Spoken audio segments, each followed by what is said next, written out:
നഗരത്തിലെ police ഹെഡ്ക്വാർട്ടേഴ്സിലെ cabinet ഹാളിൽ ആ കൊലപാതകങ്ങളെ കുറിച്ചുള്ള ചർച്ച നടക്കുകയായിരുന്നു. റെയ്നോഡല്ല ഈ കൊലപാതകങ്ങൾ ചെയ്തതെന്ന് തീർപ്പിച്ച് പറയാൻ നിങ്ങൾക്ക് കഴിയുമോ? IG ശങ്കർനാഥ് DIG ഫെർണാണ്ടസിനോട് ചോദിച്ചു. റെയ്നോൾഡിന്റെ ഗേൾഫ്രണ്ടിന്റെ ഫാമിലിയും ഞങ്ങളും വളരെ അടുത്ത സുഹൃത്തുക്കളാണ്. പെർഫെക്റ്റ് ആയി വെരി ഡീസന്റ് ഫാമിലി. അവരോടൊപ്പം 1-2 തവണ റെയ്നോൾഡിനെ ഞാൻ കണ്ടിട്ടുണ്ട്. വാത്സല്യം നിറഞ്ഞ മുഖം. അവനാണ് ഇത് ചെയ്തതെന്ന് വിശ്വസിക്കാൻ പ്രയാസമുണ്ട്. ഇനി ഒരുപക്ഷെ നിവൃത്തിയില്ലാത്ത സാഹചര്യത്തിൽ ചെയ്തു പോവാനും മതി. അവന്റെ ഗേൾഫ്രണ്ടും എന്റെ മോളും ഒക്കെ പറഞ്ഞിട്ടും അവൻ എന്നെ കാണാൻ കൂട്ടാക്കാത്തത് കൊണ്ട് ഒരു സംശയവും ബാക്കി നിൽക്കുന്നു. കറക്റ്റ്, IG പറഞ്ഞു. പക്ഷേ റെയ്നോൾഡിന്റെ ഹോസ്റ്റലിൽ നിന്നും ഇപ്പൊ കിട്ടിയ വിവരം അനുസരിച്ച് തലേന്ന് രാത്രി തന്നെയാണ് റെയ്നോൾഡ് പുറപ്പെട്ടിട്ടുള്ളത്. അതുകൊണ്ട് തന്നെ ആ കമിതാക്കളുടെ മരണവുമായി അവന് ബന്ധമില്ലെന്ന് വിശ്വസിക്കാം. ഒരു നിമിഷം അദ്ദേഹം നിർത്തി. ചുറ്റുമുള്ളവരെ ശരിക്കും ഒന്ന് വീക്ഷിച്ചു. എല്ലാവരും അതീവ ശ്രദ്ധയോടുകൂടി കേട്ടിരിക്കുകയായിരുന്നു. അദ്ദേഹം തുടർന്നു. എന്നാൽ തലേന്ന് നടന്ന കൊലപാതകങ്ങളും ആ കമിതാക്കളുടെ കൊലപാതകവും നടത്തിയിട്ടുള്ളത് ഒരാൾ തന്നെയാണെന്നുള്ളത് വ്യക്തം. കാരണം പാകിസ്ഥാൻ നിർമ്മിതമായ ബുള്ളറ്റുകൾ ഏറ്റാണ് കമിതാക്കൾ മരണമടഞ്ഞത്. വെടിയേറ്റ് മരിച്ച ഇന്നലത്തെ ശവശരീരങ്ങളിലും അതേ ബുള്ളറ്റുകൾ തന്നെയാണ് തറഞ്ഞിട്ടുള്ളത്. ലാബിൽ നിന്നും കൊണ്ടുവന്ന ബുള്ളറ്റുകളിൽ ഒരെണ്ണം അദ്ദേഹം DIGയുടെ കയ്യിൽ കൊടുത്തു. തുടർന്ന് ഓരോരുത്തരും അത് വാങ്ങി നോക്കി. ഇതിൽ റെയ്നോൾഡിനുള്ള പങ്ക് എന്താണെന്ന് ആണ് അറിയേണ്ടത്.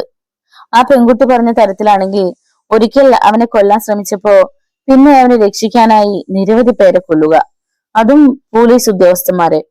അതിനുശേഷം ഒരു തോക്കും മോട്ടോർ സൈക്കിളും നൽകി രക്ഷപ്പെടുവാൻ പറയുക. അവിശ്വസനീയമാണ് ഇക്കാര്യം. എല്ലാ കണ്ണുകളും IG-യിലായിരുന്നു.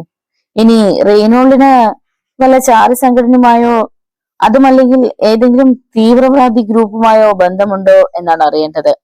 അതിനെക്കുറിച്ചുള്ള കൂടുതൽ വിവരങ്ങൾ അറിയാനായി അവൻ താമസിച്ച ഹോസ്റ്റലിൽ ചെന്നാണ് അന്വേഷണം നടത്തേണ്ടത്. റെയ്നോൾഡ് വീട്ടിലേക്കാണല്ലോ പോയിട്ടുള്ളത്. അറസ്റ്റ് ചെയ്യാനുള്ള ഏർപ്പാടൊക്കെ ചെയ്തിട്ടുണ്ടല്ലോ അല്ലെ? അദ്ദേഹം DIGയെ നോക്കി. Yes sir. ഇതിന് പിന്നിൽ ശക്തമായൊരു സംഘടന ഉണ്ടെന്ന് തന്നെ ഞാൻ വിശ്വസിക്കുന്നു. അതിനാൽ സമഗ്രമായൊരു അന്വേഷണമാണ് ആവശ്യമെന്നുള്ളത് കൊണ്ട് ഈ കേസിന്റെ ചുമതല ഞാൻ DIG ഫെർണാണ്ടസിനെ തന്നെ ഏൽപ്പിക്കുന്നു. DIG ഫെർണാണ്ടസ് എണീറ്റ് തല കുനിച്ച് തലസ്ഥാനത്ത് തന്നെ ഇരുന്നു.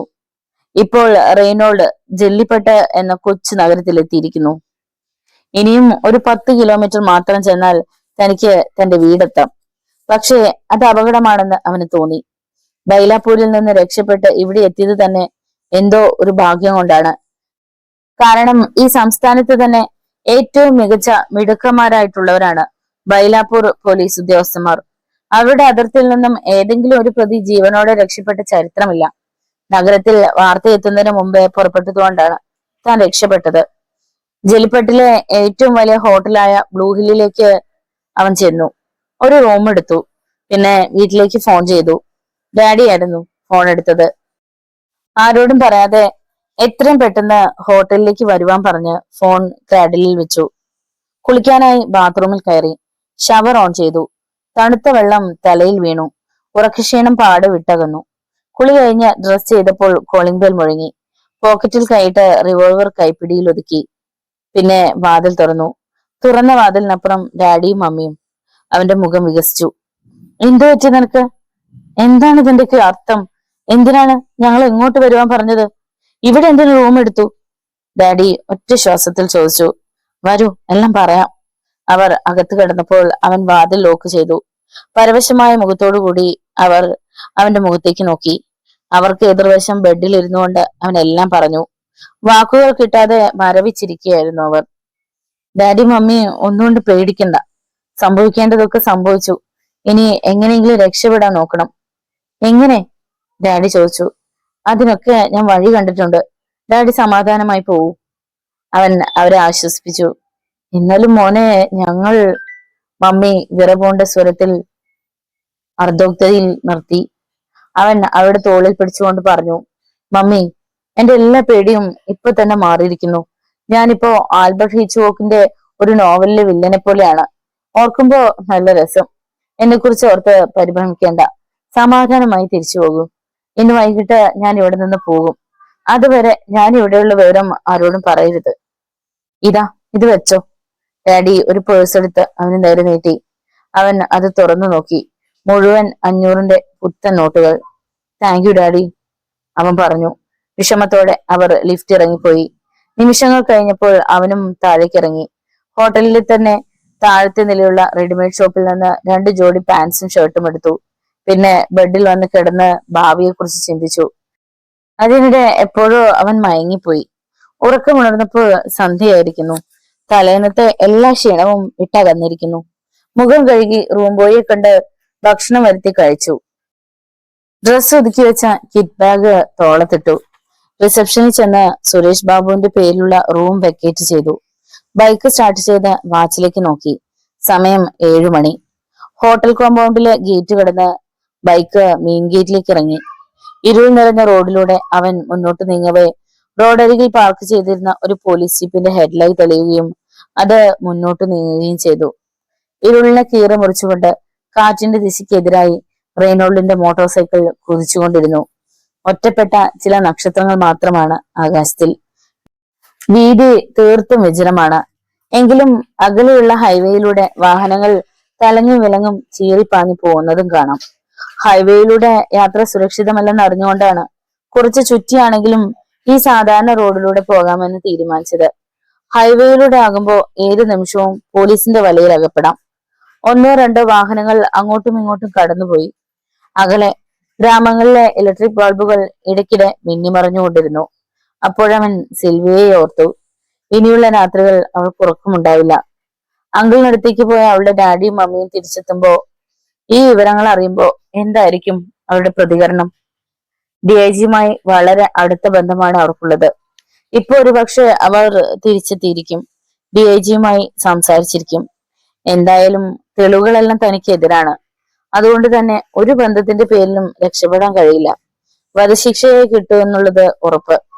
അതിനേക്കാൾ നല്ലത് പൊരുതി മരിക്കുന്നത് തന്നെയാണ്. വളരെയേറെ അകലം ക്രമീകരിച്ച് റെയ്നോൾഡിന്റെ പിന്നിൽ വന്നുകൊണ്ടിരിക്കുന്ന ജീപ്പിൽ നിന്നും അടുത്തുള്ള കൺട്രോൾ റൂമിലേക്ക് മെസ്സേജുകൾ പോയിക്കൊണ്ടിരുന്നു. Hello hello, code number 2292 229 speaking. Sir, ഞങ്ങൾ ഫോളോ ചെയ്യുന്നുണ്ട്. ഗെൻവാഡിക്ക് ഇനി 28 കിലോമീറ്റർ. കൺട്രോൾ റൂമിൽ നിന്നും മെസ്സേജിനുള്ള മറുപടി. ഗെൻവാഡിയുടെ അതിർത്തിയിൽ കടന്നതിന് ശേഷം മാത്രം പിടിക്കുക. ബോർഡർ എത്തിയാൽ ഉടനെ മെസ്സേജ് തരിക. Yes sir. Circle inspector Ram Mohan wireless of ചെയ്തു. ചുറ്റും വിജനമായ പ്രദേശമാണ്. ഒരാക്രമണം ഉണ്ടാവുകയാണെങ്കിൽ 4 ഭാഗങ്ങളിൽ ഏതിൽ വേണമെങ്കിലും രക്ഷപ്പെടാം. ഗൻവാഡിയുടെ അതിർത്തിയിൽ എത്തിയാൽ അതിന് പറ്റില്ല. കിലോമീറ്ററുകളോളം 2 ഭാഗങ്ങളിലും ഉയർന്ന മൺതിട്ടുകളാണ്. റോഡിലൂടെ അല്ലാതെ മറ്റൊരു ഭാഗത്തുകൂടെയും വാഹനം വെട്ടിച്ച് രക്ഷപ്പെടാൻ പറ്റില്ല. റെയ്നോൾഡ് ബൈക്കിന്റെ സൈഡ് ഗ്ലാസിലൂടെ തനിക്ക് വളരെ പിന്നിലായി വരുന്ന വാഹനത്തിന്റെ ഹെഡ്ലൈറ്റുകൾ കണ്ടു.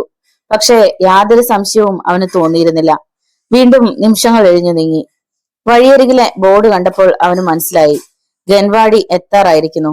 വീതിയേറിയ റോഡ്, ഇരുഭാഗങ്ങളിലും മതിലുപോലെ ഉയർന്നു നിൽക്കുന്ന മൺതിട്ടുകൾ. ഹലോ, 2292 229. ഹലോ, പോലീസ് സ്റ്റേഷനിൽ നിന്നും മെസ്സേജ് പോയി.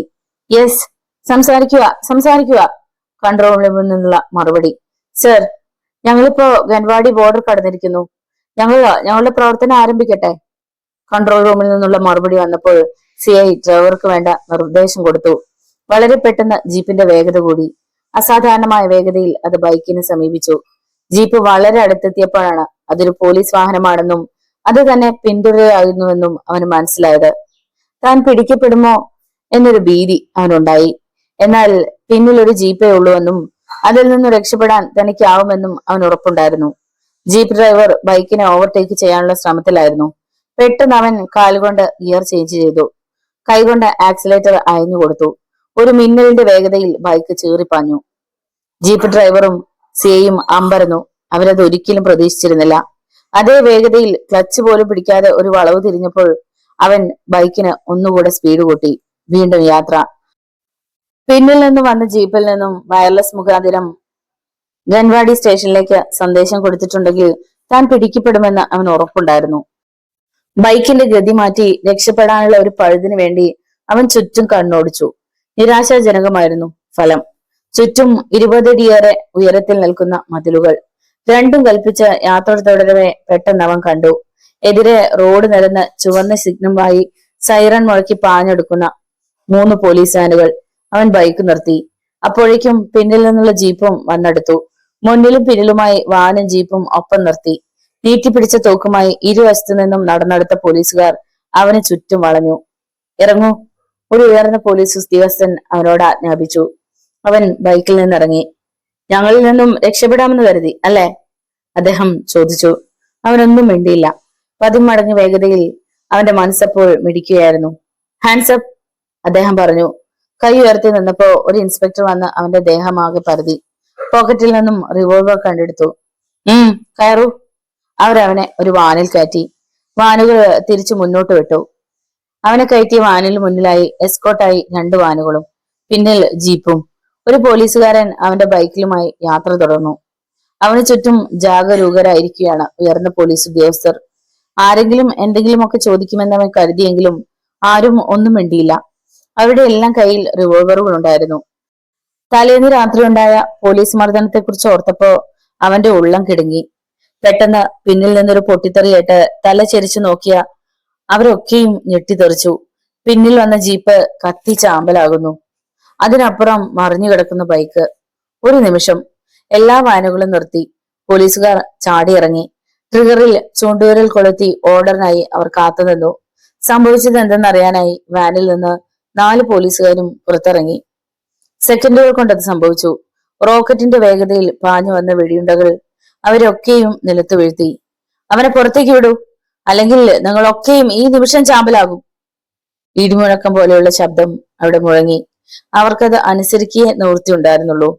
ആജ്ഞാപിക്കുന്നവന്റെ കയ്യിൽ ശക്തമായ ഡൈനാമിറ്റ് ഉണ്ടെന്ന കാര്യം അവർക്ക് ഉറപ്പായി കഴിഞ്ഞിരുന്നു. അവനെ പുറത്തേക്കിറക്കി. അവിടെ മുഴങ്ങിയ ശബ്ദം റദർഫോർഡിന്റേതായിരുന്നുവെന്ന് അവന് തിരിച്ചറിയാൻ കഴിഞ്ഞു. വാനുകൾ മുന്നോട്ടെടുക്കൂ. വീണ്ടും ആ ശബ്ദം. ഡ്രൈവർമാർ വാനുകൾ മുന്നോട്ടെടുത്തു. ഏതാനും വാരം മുന്നിലേക്ക് നീങ്ങിയപ്പോൾ 3ാമത്തെ വാനിലെ ഒരു ഉയർന്ന ഉദ്യോഗസ്ഥൻ മറ്റുള്ളവരോട് പറഞ്ഞു, വേഗം ചാടി രക്ഷപ്പെട്ടോളൂ. ഉദ്യോഗസ്ഥരും ഡ്രൈവറും വാനിൽ നിന്ന് ചാടി റോഡരികു ചേർന്ന് കമിഴ്ന്നു വീണു. മുൻപിലെ 2 വാനിന് പിന്നിലെ 3ാമത്തെ വാൻ ഡ്രൈവർ ഇല്ലാതെ ഓടിക്കൊണ്ടിരുന്നു. പെട്ടെന്ന് അത് സംഭവിച്ചു. ഒന്നിനു പിറകെ ഒന്നൊന്നായി 3 വാനുകളും ഭയാനകരമായ പൊട്ടിത്തെറിയിലൂടെ കത്തിച്ചാമ്പലാവുന്നത് കമിഴ്ന്നു കിടന്നിരുന്ന അവർ മെല്ലെ തലയുയർത്തി നോക്കിക്കണ്ടു. ഡ്രൈവ് ചെയ്യുന്ന റദർഫോർഡിനെതിരെ അവൻ രോഷം കൊണ്ടു. നിങ്ങൾക്ക് എന്താണ് വേണ്ടത്? എന്നെ നിങ്ങൾ എന്തിനെങ്ങനെ പിന്തുടരുന്നു? അയാൾ ഒന്നും മിണ്ടിയില്ല. എന്തിനാണ് നിങ്ങൾ എങ്ങനെ ഈ പാവം മനുഷ്യരെ കൊല ചെയ്യുന്നത്? നിങ്ങൾക്കറിയാമോ, പോലീസുകാർക്ക് മുമ്പിൽ ഞാനാണ് കൊലയാളി. അവന്റെ കണ്ടമിടറി. റദർഫോർഡ് ഉറക്കെ ചിരിച്ചു. രോഷം അവനിൽ ഇരച്ചു കയറി. നിങ്ങൾ എന്താണ്? നിങ്ങൾ ആരാണ് മിസ്റ്റർ? എന്റെ ജീവൻ തകർത്തിട്ട് നിങ്ങൾക്ക് എന്താണ് നേട്ടം? ഞാൻ നിങ്ങൾക്ക് എന്ത് ദ്രോഹമാണ് ചെയ്തത്? അവൻ കരച്ചിലിന്റെ വക്കത്തെ തിരുന്നു. റദർഫോർഡ് തല ചിരിച്ച് അവന്റെ മുഖത്തേക്ക് നോക്കി. ആ കണ്ണുകൾക്ക് അസാധാരണമായ ആജ്ഞാശക്തി ഉണ്ടായിരുന്നു. പോലീസിന് ഞാൻ നിന്നെ വിട്ടുകൊടുക്കില്ല. എന്നെ എനിക്ക് വേണം. അയാൾ വീണ്ടും പ്രാകൃതമായി ചിരിച്ചു. ദേഷ്യവും സങ്കടവും ഒക്കെ അവന്റെ മനസ്സിൽ കിടന്ന് മറിയുകയായിരുന്നു. പക്ഷേ റദർഫോർഡിനോട് ഏറ്റുമുട്ടാനുള്ള കരുത്ത് തനിക്കില്ലെന്ന് അവൻ ഉറപ്പായിരുന്നു. വാഹനം ഗൽവാടിയും പിന്നിട്ട് പോയിക്കൊണ്ടിരുന്നു. നിങ്ങൾ എന്നെ എങ്ങോട്ടാണ് കൊണ്ടുപോകുന്നത്? അവൻ ചോദിച്ചു. കണ്ണുകൾ കൊണ്ട് മുകളിലേക്ക് ആംഗ്യം കാണിച്ച് റദർഫോർഡ് പറഞ്ഞു, കാലന്റെ സന്നിധിയിലേക്ക്. അവൻ അയാളെ പകച്ചു നോക്കി. അപ്പോൾ അയാൾ തുടർന്നു, എന്റെ ഹോബിയാണ് ഞാൻ ഇതൊക്കെ ചെയ്യുന്നത്. ലോകത്തിൽ ഏറ്റവും അധികം കൊലപാതകങ്ങൾ നടത്തിയ വ്യക്തി എന്ന ബഹുമതി എനിക്ക് വേണം.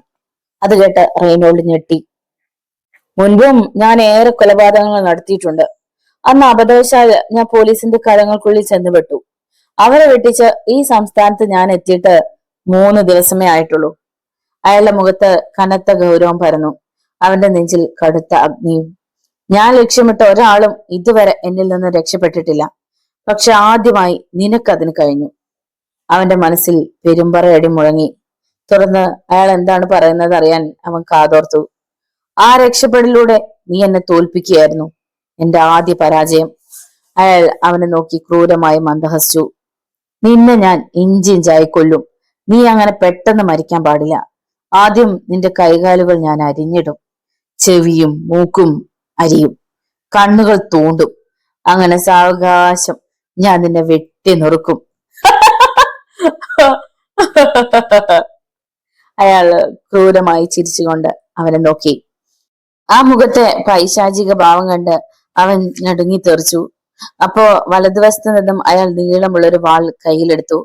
അപ്പോൾ മാത്രമാണ് അവനത് കാണുന്നത്. മൂർച്ചയേറിയ വാൾ കാറിനകത്തെ അരണ്ട വെളിച്ചത്തിൽ തിളങ്ങി. വീണ്ടും അയാൾ കാർ മുന്നോട്ടെടുത്തു. അയാൾ അപ്പോഴും ചിരിക്കുകയായിരുന്നു. പൈശാചികമായ ആ ചിരിയുടെ അവസാനം അയാൾ അവന്റെ വലതു കൈ ലക്ഷ്യമാക്കി വാൾ ഉയർത്തി വീശി. സംഭവിച്ചതൊക്കെ പെട്ടെന്നായിരുന്നു. നേരത്തെ തന്നെ ഏതു വിധേനയും റദർഫോർഡിൽ നിന്നും രക്ഷപ്പെടണമെന്ന് അവൻ ആഗ്രഹിച്ചിരുന്നു. റദർഫോർഡ് അറിയാതെ അവന്റെ ഇടതുകൈ ലെഫ്റ്റ് ഡോറിലെ ഹാൻഡിലായിരുന്നു.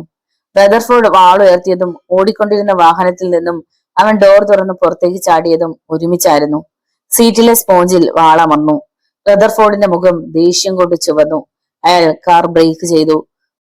പ്രാക്ടീസ് ഉള്ളതുകൊണ്ട് റെയ്നോൾഡ് കുഴപ്പം കൂടാതെ റോഡരിയിലേക്ക് തന്നെ ചെന്ന് വീണു. അവൻ പിടഞ്ഞെണീക്കും മുമ്പ് തെല്ലകലെ കാർ നിന്നത് കണ്ടു. മരങ്ങൾ നിറഞ്ഞ പ്രദേശമാണ്. റദർഫോർഡ് കാറിൽ നിന്ന് ഇറങ്ങുന്നതിനു മുമ്പേ മരക്കൂട്ടങ്ങൾക്കിടയിലൂടെ അവൻ ഓടി. മെഷീൻ ഗണ്ണുമായി അവൻ ചാടിയ സ്ഥലത്തെത്തിയ റദർഫോർഡ് മരക്കൂട്ടങ്ങൾക്കിടയിലെ അന്ധകാരത്തിലേക്ക് ഇമ വെട്ടാതെ നോക്കി നിന്നു. അപ്പോൾ ദൂരെ എങ്ങോ അവൻ ഓടി മറയുന്നതിന്റെ ശബ്ദവും പിന്നീട് മരത്തിൽ നിന്ന് പൊഴിയുന്ന കരിയിലകളുടെ ശബ്ദവും മാത്രം അയാൾ കേട്ടു. ഒരു പരിഹാസചിരിയുമായി അയാൾ കാറിനടുത്തേക്ക് നടന്നു. സിൽവിയയും മാതാപിതാക്കളും ആ സമയവും ഓരോരോ കാര്യങ്ങൾ സംസാരിക്കുകയായിരുന്നു. റെയ്നോൾഡ് എല്ലാം തുറന്നു പറഞ്ഞ് പോലീസിൽ അഭയം പ്രാപിക്കേണ്ടതിന് പകരം കടന്നു കളഞ്ഞതാണ് മോളെ തെറ്റ്. അത് കൂടുതൽ പ്രശ്നങ്ങൾ ഉണ്ടാക്കുകയുള്ളൂ, അവളുടെ ഡാഡി പറഞ്ഞു. ഡാഡി, ഫെർണാണ്ടസ് അങ്കിൾ എന്താണ് പറഞ്ഞത്? അവൾ ആകാംക്ഷയോടെ തിരക്കി. ഞാൻ പറഞ്ഞത് തന്നെ. റെയ്നോൾഡ് തൽക്കാലം എങ്ങോട്ടെങ്കിലും രക്ഷപ്പെട്ടെന്നിരിക്കട്ടെ. അവൻ പറഞ്ഞതൊക്കെയും സത്യമാണെങ്കിൽ അവൻ പറഞ്ഞാൽ ഇനിയും എത്ര കൊലപാതകങ്ങൾ നടത്തുമെന്നോ അത്രത്തോളം കേസിന്റെ ശക്തിയും കൂടും. അത്തരത്തിൽ ഒരാളെ കുറിച്ചുള്ള തെളിവ് ഇതുവരെ കിട്ടിയിട്ടുമില്ല. ഇനി അങ്ങനെ ഒരാൾ ഉണ്ടെങ്കിൽ തന്നെ ഏതെങ്കിലും വിധത്തിൽ അയാൾ എങ്ങോട്ടെങ്കിലും രക്ഷപ്പെടുകയും റെയ്നോൾഡ് പിടിക്കപ്പെടുകയും ചെയ്ത എന്താണ് സ്ഥിതി? സിൽവിയയുടെ ഡാഡി അവളെയും മമ്മിയെയും മാറി മാറി നോക്കി. അവൾ തടുത്തു നിർത്തിയിരുന്ന ദുഃഖത്തിൽ വിള്ളലുകൾ വീണു തുടങ്ങി. റെയ്നോൾഡ് മോനെ രക്ഷിക്കാൻ ഒരു വഴിയുമില്ലേ? ഗദ്ഗതത്തോടെ അവളുടെ മമ്മി ചോദിച്ചു. റെയ്നോൾഡ് പോലീസിന് കീഴടങ്ങുകയല്ലാതെ മറ്റൊരു വഴിയുമില്ല. മോളോട് അവൻ വീട്ടിലേക്ക് പോവുകയാണെന്നല്ലേ പറഞ്ഞത്? അദ്ദേഹം അവളോട് ചോദിച്ചു. Yes daddy. ഡാഡിയെയും മമ്മിയെയും കണ്ടതിന് ശേഷം എങ്ങോട്ടെങ്കിലും രക്ഷപ്പെടണമെന്ന് പറഞ്ഞു. പക്ഷെ അവൻ അവിടെ എത്തിയിട്ടില്ല. അത് ഡാഡിക്ക് എങ്ങനെ അറിയാം? ഫെർണാണ്ടസ് പറഞ്ഞു. രാവിലെ മോൾ അങ്ങോട്ട് ചെന്ന വിവരങ്ങളൊക്കെയും പറഞ്ഞപ്പോ തന്നെ ഗാൻവാഡി പോലീസിൽ നിന്നവർ ഇൻഫർമേഷൻ കൊടുത്തിരുന്നു. അങ്ങോട്ട് ചെന്നിട്ടില്ലെന്ന് റിപ്പോർട്ട്. ഡാഡി, അവന്റെ റെയ്നോൾഡിനെ പിടിച്ച എന്തെങ്കിലും? വാക്കുകൾ പൂർത്തിയാക്കാനാവാതെ അവൾ വിങ്ങിപ്പൊട്ടി. ഛേ, എന്താണിത്? ശാന്തമാകൂ. റെയ്നോൾഡ് നിരപരാധിയാണെങ്കിൽ അവനൊന്നും സംഭവിക്കില്ല. അദ്ദേഹം എണീറ്റ് അവളുടെ മുടിയിഴകളിൽ തഴുകി സമാധാനിപ്പിച്ചു. ഡാഡിയുടെ നെഞ്ചിൽ മുഖം പൂഴ്ത്തി അവൾ പൊട്ടിക്കരഞ്ഞു. മോളിങ് വരൂ. മമ്മി അവളെ വിളിച്ച് അകത്തേക്ക് നടന്നു. റെയ്നോൾഡ് എങ്ങോട്ട് പോയിരിക്കും? അപ്പോ അദ്ദേഹം ചിന്തിച്ചത് അത് മാത്രമായിരുന്നു. പുലർച്ചെ കോളിംഗ് ബെല്ലിന്റെ ശബ്ദം കേട്ടാണ് എബ്രഹാം തോമസ് എണീറ്റത്. പുലർച്ചെ വന്ന് വിളിച്ചുണർത്തുന്നത് ആരായിരിക്കുമെന്ന ആകാംക്ഷയായിരുന്നു മനസ്സിൽ. അഴിഞ്ഞുകിടന്ന മുണ്ട് മുറുക്കിയെടുത്തു. തലയണക്കിടയിൽ വെച്ചിരുന്ന പിസ്റ്റൾ കയ്യിലെടുത്തു. വിശ്വസിക്കാൻ പറ്റില്ല. ശത്രുക്കൾ തങ്ങൾക്കേറെയാണ്. കൂടുതലും രാഷ്ട്രീയക്കാർ, കുത്തക മുതലാളിമാർ. മുറി തുറന്ന് പുറത്തേക്ക് ഇറങ്ങിയപ്പോ ഡാഡിയുടെ മുറിയുടെ വാതിലും തുറക്കപ്പെട്ടു. ലൈറ്റിട്ട് പൂമുഖവാതിൽക്കൽ ചെന്നു. വാതിൽ തുറന്നപ്പോൾ മുന്നിൽ റെയ്നോൾഡ്. വിശ്വസിക്കാൻ കഴിഞ്ഞില്ല. കീറി പറഞ്ഞ വസ്ത്രം, മുഖത്തും ശരീരത്തിന്റെ മറ്റു പല ഭാഗത്തും മുറിപ്പാടുകൾ. മുറിപ്പാടുകളിലൂടെ രക്തമൊലിക്കുന്നു. ചിന്നി ചിതറിക്കിടക്കുന്ന മുടി. ആകെ അവശൻ. റെയ്നോൾഡ് മെല്ലെ വിളിച്ചു. ഒന്നും മിണ്ടാതെ അവൻ മുഖത്തേക്ക് നോക്കി ചിരിച്ചു. എല്ലാം നഷ്ടപ്പെട്ടവന്റേതുപോലുള്ള ചിരി. ആരാണ്? ഡാഡി അടുത്തെത്തി. റെയ്നോൾഡിനെ കണ്ട് അദ്ദേഹം അമ്പരന്നു. അകത്തേക്ക് വരൂ. എബ്രഹാം തോമസ് അവനെ ക്ഷണിച്ചു. ഉടൻ വാതിൽ ലോക്ക് ചെയ്ത് എബ്രഹാം ചോദിച്ചു. എന്തു പറ്റി റെയ്നോൾഡ്? എബ്രഹാം, എന്നെ രക്ഷിക്കണം. അഡ്വക്കേറ്റ് ജോസഫ് ഡാനിയലിന്റെ കയ്യിൽ പിടിച്ചുകൊണ്ട് അവൻ പറഞ്ഞു. സർ, എന്നെ രക്ഷിക്കണം. എന്നെ രക്ഷിക്കാൻ സാറിന് മാത്രമേ കഴിയൂ, അവൻ അഭ്യർത്ഥിച്ചു. അവന്റെ അവശത മനസ്സിലാക്കിയ ഡാനിയൽ പറഞ്ഞു. റെയ്നോൾഡ്, വിഷമിക്കണ്ട. എന്താണെങ്കിലും പറയൂ. അതിനു മുമ്പ് മുഖമൊക്കെ ഒന്ന് കഴുകൂ. ഈ വേഷവും മാറൂ. എബ്രഹാം അവനെയും കൂട്ടി അകത്തേക്ക് പോയപ്പോൾ ഡാനിയൽ സെറ്റിയിലിരുന്ന ഒരു സിഗരറ്റും തീ കൊളുത്തി. താമസിയാതെ അവർ തിരിച്ചെത്തി. സെറ്റിയിലിരുന്ന അവൻ പറഞ്ഞതൊക്കെയും അവർ ശ്രദ്ധിച്ചു കേട്ടു. എല്ലാം കേട്ട് കഴിഞ്ഞപ്പോ ഡാനിയൽ പറഞ്ഞു, ഇനി റെയ്നോട് ചെന്ന് കിടന്നോളൂ. അദ്ദേഹം മകന് നേരെ നോക്കി. എബ്രഹാം, ഇപ്പൊ റെയ്നോൾഡ് ഇവിടെ ഉള്ളത് നമ്മൾ രണ്ടുപേർ മാത്രമേ അറിയൂ. ഈ വിവരം പുറത്തു പോകരുത്. ഇല്ല ഡാഡി. ശരി, നിങ്ങൾ പോയി കിടന്നോളൂ. റെയ്നോൾഡിന് നല്ല ക്ഷീണം കാണും. അവനെ ശല്യം ചെയ്യണ്ട. ശരി ഡാഡി. അവർ അകത്തേക്ക് നടന്നു. പിറ്റേന്ന് ഉച്ച നേരത്താണ് റെയ്നോൾഡ് ഉണർന്നത്. അരികിൽ ഒരു പുസ്തകം വായിച്ചിരിക്കുകയായിരുന്നു Abraham Thomas. Hello, good morning, Reynold പറഞ്ഞു. എബ്രഹാം ചിരിച്ചു. മോർണിംഗ് ഇനി നാളെ. ഏത് പുസ്തകമാ വായിക്കുന്നേ? സൈക്കോളജി. ഡാഡി വരുത്തുന്നത് അതൊക്കെ. നോക്കട്ടെ. റെയ്നോൾഡ് പുസ്തകം വാങ്ങി കട്ടിലിൽ ചരിഞ്ഞു കിടന്നുകൊണ്ട് തന്നെ പേജുകൾ മറിച്ചു നോക്കി. പെട്ടെന്നാണ് അവനത് കണ്ടത്. അവന്റെ നെറ്റിയിൽ ചുളുകൾ വീണു. പിന്നെ അവനൊന്ന് ഞെട്ടി. എന്താ എന്താ റെയ്നോൾഡ്, എന്തു പറ്റി? അവന്റെ മുഖത്തെ ഭാവവ്യത്യാസം കണ്ട് എബ്രഹാം തോമസ് ചോദിച്ചു. എബ്രഹാം, ഇതാണ് ഞാൻ പറഞ്ഞ റദർഫോർഡ്. അതിലെ ഫോട്ടോയിലേക്ക് ചൂണ്ടിക്കൊണ്ട് അവൻ പറഞ്ഞു. എബ്രഹാം മാഗസിൻ എടുത്തു നോക്കി. ശരിയാണ്, ഫോട്ടോയ്ക്ക് താഴെ എഴുതിയിരിക്കുന്നു, മാനസിക രോഗിയും കൊലപാതകയുമായ റദർഫോർഡ്. അവർ വിസ്മയത്തോടെ പരസ്പരം മുഖത്തേക്ക് നോക്കി. റെയ്നോൾഡ് പറഞ്ഞ റദർഫോർഡ് തന്നെയാണോ ഇത്? റെയ്നോൾഡിന് ഉറപ്പുണ്ടോ? തീർച്ചയായും. ഇപ്പോ ആ ഒരു മുഖം മാത്രമാണ് എന്റെ കൺമുന്നിലുള്ളത്. അവർ ആ ലേഖനം വായിച്ചു. റദർഫോർഡ്, കഴിഞ്ഞ വർഷം ന്യൂയോർക്ക് നഗരത്തെ ആകെ വിറപ്പിച്ച റദർഫോർഡ്. അർദ്ധരാത്രിയിലാണ് അവന്റെ വിളയാട്ടം. വിജനമായ പ്രദേശങ്ങളാണ് അയാളുടെ താവളം. കയ്യിൽ കിട്ടുന്ന ആരെയും യാതൊരു ഭയമില്ലാതെ കത്തിക്കും തോക്കിനും ഇരയാക്കുന്ന സാഡിസ്റ്റ്. ഒരു രാത്രിയിൽ ഉല്ലാസയാത്ര കഴിഞ്ഞു മടങ്ങുന്ന 5 അംഗങ്ങൾ അടങ്ങുന്ന കുടുംബത്തെ ഒന്നടങ്കം അറുകൊല ചെയ്താണ് അയാളുടെ രംഗപ്രവേശനം. വാർത്ത കേട്ട് ന്യൂയോർക്ക് നഗരം ഞെട്ടി. വെടിയുണ്ടയേറ്റ് മരിച്ച ശവശരീരങ്ങളുടെ ശിരസ് പിന്നീട് വെട്ടിമാറ്റപ്പെട്ടിരുന്നു. അറുത്തെടുത്ത കൈകാലുകൾ റോഡിൽ ചിന്നി ചിതറി കിടപ്പുണ്ടായിരുന്നു. വീണ്ടും അടുത്തടുത്ത രാവുകളിലൊക്കെയും ഇത്തരം സംഭവങ്ങൾ അരങ്ങേറി. സന്ധ്യയായാൽ കൊടുങ്കാറ്റ് പോലെ ജനങ്ങളുടെ മനസ്സിൽ ഭയം പടർന്നു കയറും. നഗരമാകെ പോലീസ് കാവൽ ഏർപ്പെടുത്തി. അവർ ജാഗരൂകരായി. നഗരത്തിലെ ശാന്തത നിലനിർത്താൻ ശ്രമിച്ചു. അക്രമം നഗരാതിർത്തിയിലേക്ക് വ്യാപിച്ചപ്പോൾ ജനങ്ങളുടെ ഉറക്കവും നഷ്ടമായി. പലരും പോലീസ് സംരക്ഷണം വേണ്ടെന്ന് വെച്ച് അന്യ സംസ്ഥാനങ്ങളിലുള്ള ബന്ധുക്കളെയും സുഹൃത്തുക്കളെയും അഭയം പ്രാപിച്ചു. പക്ഷേ പോലീസിനെ കബളിപ്പിക്കാൻ അധികകാലം റദർഫോർഡിന് കഴിഞ്ഞില്ല. ഒരു നാൾ അയാൾ പോലീസ് വലയിൽ അകപ്പെട്ടു. അക്രമങ്ങൾക്കും കൊലപാതകങ്ങൾക്കും പിന്നിൽ ഒരു ഗൂഢസംഘം തന്നെയുണ്ടെന്ന് കരുതിയ പോലീസും ജനങ്ങളും അമ്പരന്നു. പലരും അത് വിശ്വസിച്ചില്ല. പക്ഷെ റദർഫോർഡിനെ അറസ്റ്റ് ചെയ്ത് കഴിഞ്ഞതിന് ശേഷമുള്ള പിന്നീടുള്ള നാളുകളിൽ യാതൊരു അക്രമവും ഉണ്ടായില്ല. കേട്ടപ്പോൾ മാത്രമാണ് ജനങ്ങളുടെ ശ്വാസം നേരെ വീണത്. ന്യൂയോർക്കിനെ വിറപ്പിച്ച ആ ഭീകരന്റെ ഫോട്ടോ പത്രങ്ങളിലും ടിവിയിലും വന്നു. എന്നാൽ റദർഫോർഡ് എന്ന പേര് മാത്രമല്ലാതെ പോലീസിനോ ജനങ്ങൾക്കോ അയാളെക്കുറിച്ച് കൂടുതലൊന്നും അറിയാൻ കഴിഞ്ഞില്ല. ഒടുവിൽ വിദഗ്ധരായ ഡോക്ടേഴ്സാണ് അത് കണ്ടുപിടിച്ചത്. അയാൾ ഒരു മാനസിക രോഗിയാണ്. അയാളെ മയക്കി കിടത്തി മനസ്സിന്റെ ബോധതലങ്ങളെ ഉണർത്തി ഭൂതകാലത്തിന്റെ വിവരങ്ങൾ ശേഖരിക്കുവാനുള്ള അവരുടെ ആധുനിക ചികിത്സാ രീതികൾ പോലും പരാജയപ്പെടുകയാണ് ഉണ്ടായത്. അങ്ങനെ നഷ്ടപ്പെട്ട സമാധാനവും ശാന്തിയും വീണ്ടെടുത്ത ന്യൂയോർക്ക് നഗരം വീണ്ടും ഒന്ന് വിറങ്ങലിച്ചു. റദർഫോർഡ് രക്ഷപ്പെട്ടിരിക്കുന്നു. അതും രാത്രിയിലായിരുന്നു. ഹോസ്പിറ്റൽ സെല്ലിനകത്ത് വളരെ ശാന്തനായി തന്നെയായിരുന്നു റദർഫോർഡ് കഴിഞ്ഞിരുന്നത്. രാവിലെ വാർഡനാണ് അത് കണ്ടത്. ഇരുമ്പ് ജനലിലെ 4 കമ്പികൾ മുറിച്ചു മാറ്റപ്പെട്ടിരിക്കുന്നു. ഉടൻ വാർത്ത എങ്ങും പരന്നു. ബസ് സ്റ്റാൻഡുകൾ, റെയിൽവേ സ്റ്റേഷനുകൾ, എയറോഡ്രാമുകൾ എല്ലായിടത്തും പോലീസ് എത്തി. തലങ്ങും വിലങ്ങും പുഴ പോലെ ഒഴുകുന്ന ഓരോ വാഹനവും നിർത്തി പരിശോധിച്ചു. പക്ഷെ കണ്ടെത്താനായില്ല. ഏതു നിമിഷവും രാജ്യത്തിന്റെ ഏതെങ്കിലും ഒരു ഭാഗത്ത് നിന്ന് കൊലപാതകങ്ങളുടെ വാർത്ത പുറത്തിറങ്ങുന്നതും കാത്ത് ജനങ്ങൾ കഴിഞ്ഞു.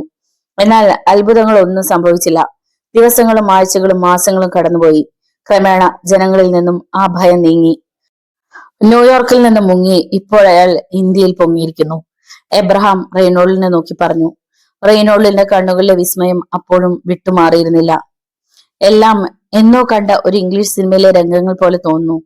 ഈ റദർഫോർഡിൽ നിന്നുമാണ് നീ രക്ഷപ്പെട്ടതെന്ന് വിശ്വസിക്കാൻ എനിക്ക് ഇപ്പോഴും കഴിയുന്നില്ല റെയ്നോൾഡ്. എനിക്കും, അവൻ മന്ത്രിച്ചു. റെയ്നോൾഡ്, ഇതിന് മറ്റൊരു പ്രത്യേകതയുണ്ട്. എന്തെന്ന അർത്ഥത്തിൽ റെയ്നോൾഡ് എബ്രഹാമിനെ നോക്കി. ഇന്ത്യയിൽ തന്നെ ആ പഴയ റദർഫോർഡ് ആണ് ഇയാളെന്ന് നമ്മളാണ് ആദ്യം അറിഞ്ഞിരിക്കുന്നത്. ശരി തന്നെ. അതുകൊണ്ട് ഈ വിവരം നമ്മൾ എത്രയും വേഗം പോലീസിനെ അറിയിക്കണം. അത്രയേറെ കനത്ത പോലീസ് വലയത്തെ വെട്ടിച്ചു വന്ന ഇയാൾ ഇവിടെ എന്തെല്ലാമാണ് കാട്ടിക്കൂട്ടുക എന്ന് ആർക്കറിയാം.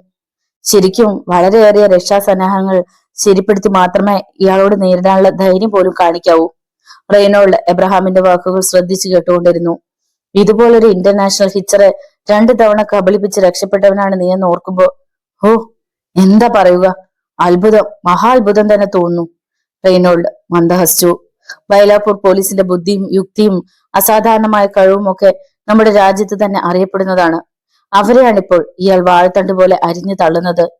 റെയ്നോൾഡ് എന്തോ പറയാൻ തുനിഞ്ഞതാണ്. അപ്പോഴേക്കും പുറത്തൊരു കാർ വന്ന് നിൽക്കുന്ന ശബ്ദം കേട്ടു. താമസിയാതെ അഡ്വക്കേറ്റ് ജോസഫ് ഡാനിയൽ അങ്ങോട്ട് കടന്നു വന്നു. പത്രങ്ങളിലെല്ലാം കൊലയാളിയെ കുറിച്ചുള്ള വാർത്തയാണ്. അജ്ഞാതനായ കൊലയാളി എന്നാണ് പത്രങ്ങളൊക്കെ വിശേഷിപ്പിച്ചിരിക്കുന്നത്. കൊലപാതകത്തിനിരയായവരുടെ ഫോട്ടോ കണ്ട് ജനങ്ങൾ ഭയവിഹുലരായി. 4 ആൾ കൂടുന്നിടത്തൊക്കെ അത് മാത്രമാണ് സംസാര വിഷയം. ആരായിരിക്കും ഈ കൊലയാളി? ബൈലാപ്പൂർ പോലീസ് സ്റ്റേഷനിലെ അതിർത്തിയിൽ തന്നെയാണ് കൂടുതലും കൊലപാതകങ്ങൾ നടന്നിട്ടുള്ളത്. അതായിരുന്നു ജനങ്ങൾക്ക് ഏറെ ഭയവും ഉത്കണ്ഠയും. ആരൊക്കെയായിരിക്കും അടുത്ത ഇര? ഓരോ മനസ്സിലും ആ ചോദ്യം ഉണ്ടായിരുന്നു. ഇരുൾ വീണ് കഴിഞ്ഞാലുള്ള യാത്ര പലരും നിർത്തി. ഭയത്തിന്റെ ആവരണമാണ് നഗരത്തിലെങ്ങും പോലീസ് വാഹനങ്ങൾ, പോലീസുകാർ. രാത്രിയിലെ യാത്രക്കാരെ കോൺവേ ആയി പോലീസ് പ്രൊട്ടക്ഷനോടുകൂടി നഗരങ്ങളിൽ നിന്നും നഗരങ്ങളിലേക്കൊക്കെ എത്തിച്ചു. വിഷാദമുഖരായിരിക്കുകയാണ് സിൽവിയയുടെ മാതാപിതാക്കളും റെയ്നോൾഡിന്റെ മാതാപിതാക്കളും. മനഃപൂർവ്വം ഒരാളെ പോലും വേദനിപ്പിക്കാത്തവനാണ് എന്റെ മോൻ. ഈ കുറ്റങ്ങളൊക്കെ അവനുമേൽ ചുമത്തപ്പെട്ട ഇടറിയ ശബ്ദത്തോടെ റെയ്നോൾഡിന്റെ മമ്മി പറഞ്ഞു. റെയ്നോൾഡിനോട് എല്ലാം പോലീസിനോട് തുറന്നു പറയാനായി ഞാനും ജെയ്സിയും പറഞ്ഞതാണ്. പക്ഷെ റെയ്നോൾഡ് കേട്ടില്ല, സിൽവി പറഞ്ഞു. അവളുടെ ഡാഡി അവളെ സൂക്ഷിച്ചു നോക്കി. 2 ദിവസം കൊണ്ട് അവൾ ആകെ മാറിയിരിക്കുന്നു. മുഖത്തെ പ്രസാദം നഷ്ടപ്പെട്ടു. കളിതമാശകളില്ല, ഉറക്കമില്ല, ഭക്ഷണമില്ല. അയാൾ നെടുവീർപ്പിട്ടു. ഞാനുണ്ടായിരുന്നുവെങ്കിൽ അവനോടെല്ലാം പറഞ്ഞു മനസ്സിലാക്കാമായിരുന്നു. കഷ്ടകാലത്തിന് അന്ന് തന്നെ അളിയനടുക്കിലേക്ക് ഞങ്ങൾ പോവുകയും ചെയ്തു. ചേ, അയാൾ സ്വയം പഴിച്ചു. DIG ഫെർണാണ്ടസ് എന്താണ് പറഞ്ഞത്? റെയ്നോൾഡിന്റെ ഡാഡി അന്വേഷിച്ചു. ഞാൻ പറഞ്ഞില്ലേ, ജെല്ലിപ്പെട്ടിലെ ഹോട്ടലിൽ നിന്നും ഇറങ്ങി അവൻ ഗാൻവാഡിയിലേക്ക് പോകുമ്പോ പോലീസ് പിന്തുടർന്നതും മറ്റു സംഭവങ്ങളുമൊക്കെ. അന്ന് അവനെ മറ്റൊരാൾ രക്ഷപ്പെടുത്തി. ഇതിന് പിന്നിൽ കനത്തൊരു തീവ്രവാദി ഗ്രൂപ്പ് ഉണ്ടെന്നാണ് അവർ സംശയിക്കുന്നത്. ഇനി ഏത് വിധേനയും ഈ കൊലയാളിയെ പിടിക്കുക എന്നത് മാത്രമാണ് അവരുടെ ലക്ഷ്യം. ജീവനോടെയാണെങ്കിലും അല്ലെങ്കിലും ഇനി ഒരുപക്ഷെ പോലീസിന് മുന്നിൽ റെയ്നോൾഡ് ചെന്ന് അകപ്പെട്ട അവരെന്തെങ്കിലുമൊക്കെ പ്രവർത്തിക്കുമോ എന്നാണ് എന്റെ പേടി, സിബിയുടെ ഡാഡി പറഞ്ഞു. അല്ല, പോലീസ് വന്ന് അന്വേഷിച്ചപ്പോ ഹോട്ടലിൽ ചെന്ന് റെയ്നോൾഡിനെ കണ്ട് സംസാരിച്ചിരുന്ന കാര്യം നിങ്ങൾ പറഞ്ഞിരുന്നോ? ഇല്ല, എല്ലാം അറിഞ്ഞിരുന്നുവെങ്കിലും പോലീസ് വന്ന് അന്വേഷിച്ചപ്പോ ഒന്നും അറിയാത്ത വ്യാജേന കാര്യങ്ങളൊക്കെ അവരോട് അന്വേഷിക്കുകയായിരുന്നു. ഞങ്ങളെ ആശ്വസിപ്പിച്ചാണ് CI രാംമോഹൻ പോയത്. നോക്കൂ, നമുക്ക് ഒന്നുകൂടെ ഫെർണാണ്ടസിനെ ചെന്ന് കാണാം. എന്തെങ്കിലും വിവരമുണ്ടെങ്കിൽ അറിയാമല്ലോ. സിൽവിയുടെ ഡാഡി അദ്ദേഹത്തിന്റെ മുഖത്തേക്ക് നോക്കി. ദുഃഖം കൊണ്ട് ചുവന്നു തൊടുത്തുപോയിരിക്കുകയായിരുന്നു അദ്ദേഹത്തിന്റെ മുഖം. ബൈലാപ്പൂർ പോലീസ് ഹെഡ്ക്വാർട്ടേഴ്സിലെ 4ാമത്തെ നിലയിൽ ഗൗരവപരമായ ചർച്ച നടക്കുകയായിരുന്നു. ശക്തിയായ ഡൈനാമിക് ഗണ്ണാണ് പ്രതിയുടെ കൈവശമുള്ളത്. പ്രതിയെ എവിടെ വെച്ച് കണ്ടാലും ആ കരുതലോടുകൂടി വേണം നേരിടാൻ, DIG ഇൻസ്പെക്ടർമാരെ ഓർമ്മിപ്പിച്ചു. പിന്നെ തലേന്ന് രക്ഷപ്പെട്ട SP രാജശേഖരനോടായി ചോദിച്ചു. ഇന്നലെ റെയ്നോൾഡിനെ രക്ഷപ്പെടുത്തിയ ഭീകരൻ വിദേശിയാണെന്ന് നിങ്ങൾക്ക് ഉറപ്പുണ്ടോ? ഓ സർ, ഞങ്ങൾ വ്യക്തമായും കണ്ടതാണ്. ചെമ്പൻ തലമുടിയാണ്, 6 അടിയിലേറെ ഉയരം, പൂച്ചക്കണ്ണുകൾ, ശരിക്കും ചുവന്ന നിറം. ഇന്നലെ വളരെ ബുദ്ധിയോടുകൂടി തന്നെയാണ് നിങ്ങൾ പ്രവർത്തിച്ചത്. തീർച്ചയായും ഡിപ്പാർട്ട്മെന്റിന്റെ ബഹുമതി നിങ്ങൾക്ക് ലഭിക്കും. 3 വാനുകളെയും ഡൈനാമിറ്റ് വെച്ച് തകർക്കുമെന്ന് നിങ്ങൾക്ക് തോന്നാൻ കാരണം? DIG ഫെർണാണ്ടസ് ചോദിച്ചു. SP-യുടെ മറുപടിക്കായി എല്ലാവരും കാതോർത്തു. Very simple. അയാൾ പറഞ്ഞതനുസരിച്ച് ഞങ്ങൾ റെയ്നോൾഡിനെ പുറത്തിറക്കിയപ്പോ റെയ്നോൾഡിനെ തന്റെ അരികിലേക്ക് വിളിച്ച് അയാൾക്ക് രക്ഷപ്പെടാമായിരുന്നു. അതുമല്ലെങ്കിൽ അവശേഷിക്കുന്ന ഉദ്യോഗസ്ഥരെ വാനിൽ നിന്നും പുറത്താക്കി അയാൾക്ക് രക്ഷപ്പെടാമായിരുന്നു. അയാൾ ഒന്ന് നിർത്തി, പിന്നെ തുടർന്നു. ഇത് രണ്ടുമല്ലാതെ റെയ്നോൾഡിനെ പുറത്തേക്ക് ഇറക്കിയപ്പോ വാൻ മുമ്പോട്ടെടുക്കാൻ പറഞ്ഞപ്പോ തന്നെ വാനോടൊന്നിച്ച് ഞങ്ങളെ നശിപ്പിക്കാൻ തന്നെയാണ് തീരുമാനമെന്ന് മനസ്സിലായി. റെയ്നോൾഡ് അവിടെ നിൽക്കുമ്പോ വാൻ തകർക്കാൻ അയാൾക്ക് കഴിയുമായിരുന്നില്ല. കാരണം അങ്ങനെ ചെയ്താൽ ഞങ്ങളോടൊപ്പം റെയ്നോൾഡും ഭസ്മമാവുമായിരുന്നു. Good, congratulations. ഇനി എവിടെ വെച്ച് കണ്ടാലും ആ മനുഷ്യനെ നിങ്ങൾക്ക് തിരിച്ചറിയാൻ കഴിയുമോ? Yes sir. ചിലപ്പോ രാജ്യത്തെ ക്രമസമാധാനം തകർക്കാനായി ഏതെങ്കിലും വിദേശ ചാര സംഘടനയിലെ ഒരംഗമായിരിക്കാം അയാൾ. തീർച്ചയായും റെയ്നോളിന് അതുമായി ഒരു പങ്കുണ്ടെന്ന് തന്നെ ഞാൻ വിശ്വസിക്കുന്നു. അദ്ദേഹം ഒന്ന് നിർത്തി ചുറ്റുമുള്ളവരെ ഒന്ന് നോക്കി. പിന്നെ തുടർന്നു. ഇനി വേറൊരു സത്യമുണ്ട്. ഇവർ ആരായിരുന്നാലും നമ്മുടെ ഈ ചെറിയ പട്ടണത്തിന്റെ അതിർത്തിയിൽ തന്നെയുണ്ട്. നമ്മുടെ രഹസ്യ പോലീസ് ഇപ്പോ ഓരോ ഇഞ്ച് സ്ഥലവും ശരിയായ നിരീക്ഷണം നടത്തിക്കൊണ്ടിരിക്കുകയാണ്. ഇനി നടത്തേണ്ടത് പെട്ടെന്നൊരു ഓപ്പറേഷനാണ്. കാൻവാടി കാടുകളിൽ ധാരാളം പാറക്കെട്ടുകളും ഗുഹകളുമുള്ള ഒരു വനമായിരിക്കണം ഒരുപക്ഷെ അവരുടെ താവളം. അതിനുവേണ്ട സാമഗ്രികളൊക്കെ റെഡി ആയിട്ടുണ്ട്. പെട്ടെന്ന് കോൺഫറൻസ് ഹാളിന്റെ വലതുവശത്തെ വാതിൽ തുറക്കപ്പെട്ടു. അങ്ങോട്ട് വന്ന ഐ ജിയോടൊപ്പമുള്ള ആളെ കണ്ടപ്പോൾ DIG അടക്കമുള്ള പോലീസ് ഉദ്യോഗസ്ഥർ അത്ഭുത സ്തബ്ധരായി. നോവലിന്റെ തുടർന്നുള്ള ഭാഗങ്ങൾ കേൾക്കുവാൻ വേണ്ടി ചാനൽ സബ്സ്ക്രൈബ് ചെയ്യുക. നിങ്ങളുടെ വിലയേറിയ അഭിപ്രായങ്ങളും നിർദ്ദേശങ്ങളും കമന്റ് ബോക്സിൽ രേഖപ്പെടുത്തുക. വീഡിയോ ഇഷ്ടമായാൽ ഒന്ന് ലൈക്ക് ചെയ്ത് മറ്റു സുഹൃത്തുക്കൾ കൂടി ഷെയർ ചെയ്ത് നൽകുക. നാളെ കാണാം. നന്ദി.